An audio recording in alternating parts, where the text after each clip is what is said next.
Caray, un mes del atentado de Hamas al tema de Israel.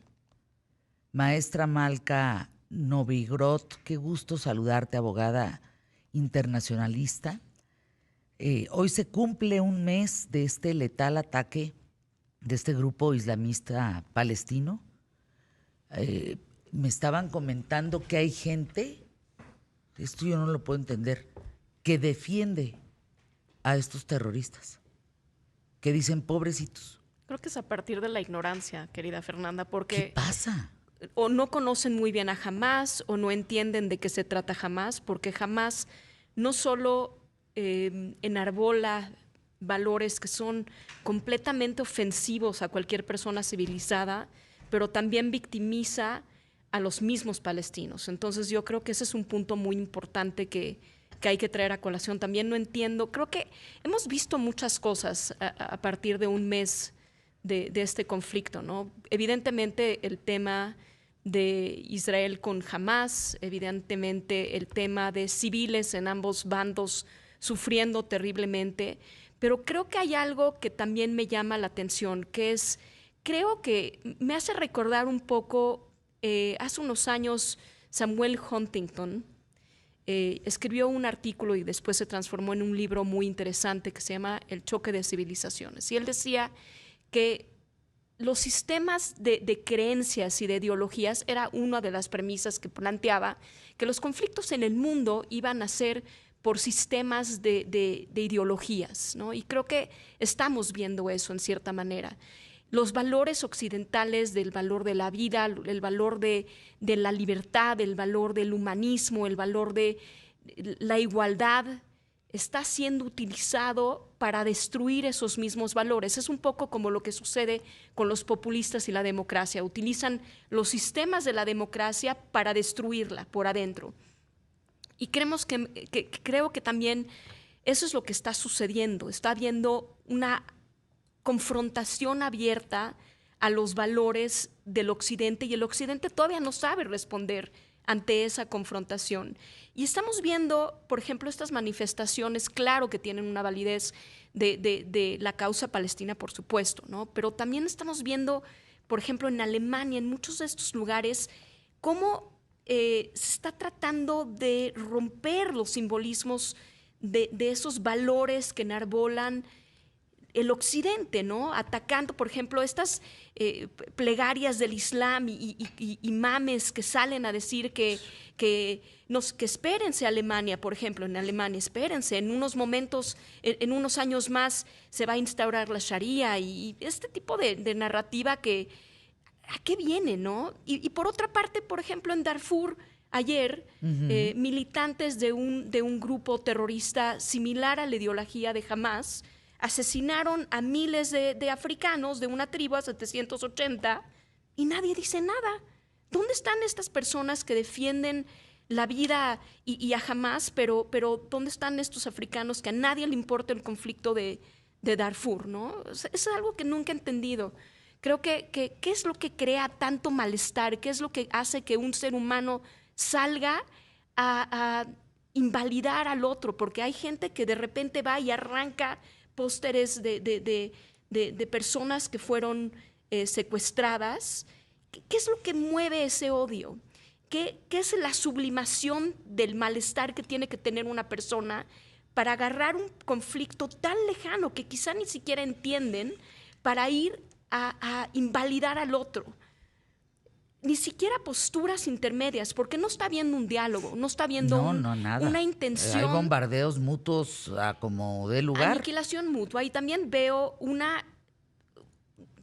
¿cómo ponerlo? Como una invalidación del otro, de la vida humana y escenas. Por ejemplo, estaba pensando la guerra de Vietnam, la primera vez que se televisó una guerra.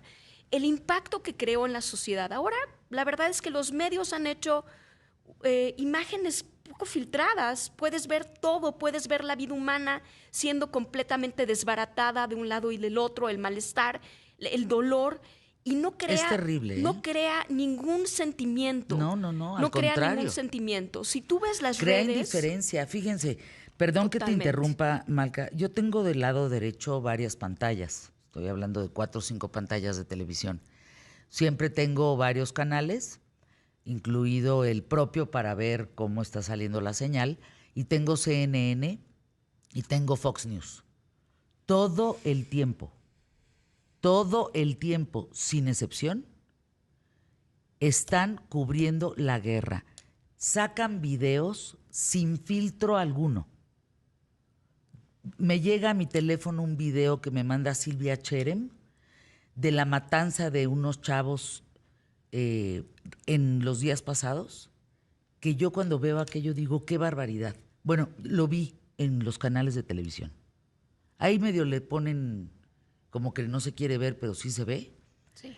¿Qué es eso, Malca? No puedes estar cubriendo una guerra así. Eso no es una cobertura de guerra. Eso es una banalización de la vida, claro, en todos porque los sentidos. te vuelves indiferente. Y creo que es parte de lo que está sucediendo. Es decir, también las redes creo que han contribuido un poco, ¿no? Porque es muy fácil atacar y al otro escondiéndote detrás de una red. Pero cuando tienes que confrontarlo, también creo que las redes han propagado un poco la indiferencia. Tan es así que en las manifestaciones de un bando y el otro hay tan poco entendimiento por el sufrimiento del otro. Claro. Es lo que llama la atención. Y además, ¿qué pasa con los demás problemas en el mundo? ¿No son importantes? ¿Por qué este en particular es tan Tiene importante? cobertura 24 por Y al decir eso, 7. obviamente no estoy invalidando la importancia de este conflicto. Pero hay otros conflictos, hay otras matanzas. ¿Dónde está la indignación del mundo de salir a decir lo que está pasando en África, de proteger las vidas humanas, de la moderación, de la participación del gobierno de Sudán? ¿Dónde están? ¿Dónde están esas mismas voces que se sienten tan indignadas por la pérdida de vida de un lado y del otro? Y creo que estamos viendo un cambio de valores muy importantes. Incluso creo que los mismos, por mucho tiempo el Occidente en vistas de el valor supremo de la libertad de expresión, ha dejado correr y ha dejado banalizar los valores que tan importantes son y que son pilares finalmente de nuestra sociedad.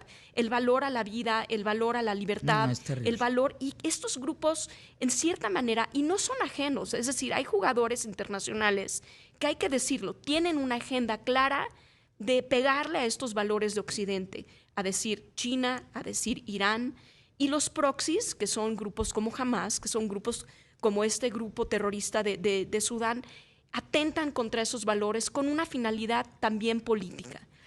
Te preguntan por acá si ya liberaron, porque lo que entiendo es que Netanyahu dice, yo no desestimo la idea de alto al fuego, pero no voy a estar abierto a pausas tácticas mientras no liberen a los rehenes de Gaza.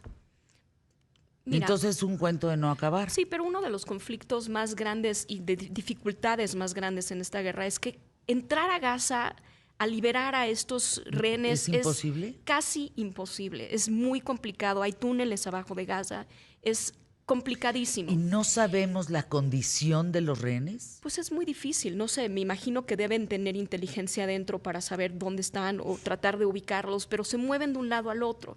Lo otro es que un grupo como Hamas... Pero están vivos. No lo sabemos. No sabemos tampoco. Yo no lo sé, no lo sabemos. Ahora, Hamas tiene un historial de utilizar la ayuda humanitaria para beneficio propio. Es decir, no le llega a la población. Entonces, estas tácticas de darle una tregua a Hamas, pues es muy peligroso también. Obviamente tenemos que encontrar un justo medio para hacer llegar la ayuda a una población civil palestina que le urge y la necesita. Pero, ¿qué hacer ante esta disyuntiva? Yo creo que son problemas muy complicados. ¿Qué hacer con un grupo Hamas que utiliza hospitales, que utiliza hoteles, que utiliza blancos, que sabe que Israel no va a atacar, para bombardear y para echar misiles? ¿Qué hacer? Es decir, por una parte creo que no podemos dejar que Hamas se salga con la suya, porque eso daría un mensaje tremendo para el Occidente. Lo que va a hacer es, ya empezaron grupos muy afines a Hamas a crear problemas en Yemen, a crear problemas en Darfur, a crear en otras latitudes. Entonces, claro que se tiene que dejar una pausa táctica para dejar entrar algo de ayuda, pero ¿cómo asegurarse que esa ayuda sí le llega a los beneficiarios? Y tú me dirás, pues sí, está la Cruz Roja, está otras organizaciones que tienen pies en la tierra, ¿no? Y que pueden difundir esta ayuda. La pregunta es si están en posibilidades de hacerlo.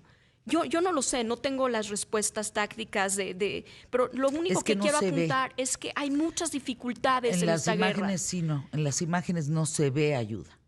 Y no solo esto. O son imágenes que no quieren sacar, no lo sé. Esta no es una parte que es un Estado que puede controlar fuerzas. Es un grupo terrorista Es que sí, que tiene estás hablando tentáculos de... en todos lados, que hace muy difícil una intervención, que hace muy difícil incluso justificar una ayuda que se puede ir a otros lugares. En 30 segundos me quedé pensando, ¿por qué es más mediático Gaza que el tema de África? Eso es lo que yo siempre me pregunto. ¿Por qué? ¡Qué barbaridad! No sé, que también hay un tema, ¿no? Quizá, no sé, tal vez Israel es un enclave en toda una zona de países musulmanes. ¡Qué barbaridad! ¿Qué es lo que hace que sea mediático? No Hay lo que sé, hablar no de tengo los ese- musulmanes, ¿te parece? Sí, con Hay mucho que gusto. hablar de cantidad de musulmanes en el mundo y de todo lo que ha generado también el tema de los musulmanes. Es importante.